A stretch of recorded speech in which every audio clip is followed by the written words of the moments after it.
Chung Yuan Christian University is really not that big. It just has 3 campus maps.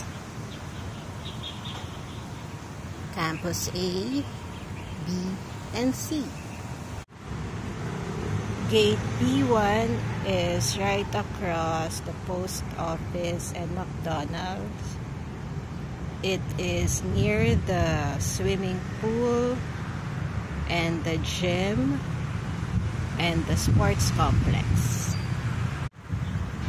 Gate B2 is the entrance to the sports complex, which includes a basketball court, a track field, and a skating rink. It is right across Gate C3, which leads to the Recheng dormitories. Gate C1 is by the utility service station. Across it is Unix Star Hall, or the Research and Development Hall of Chemical Engineering.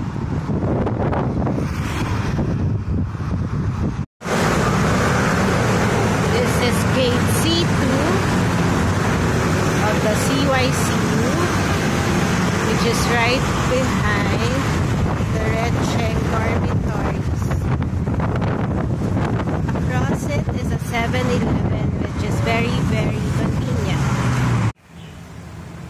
Gate C3 goes to the Recheng dormitories. This is the female dormitory. Across it is Gate B2, which leads to the sports complex. Happy 70th anniversary, CYC!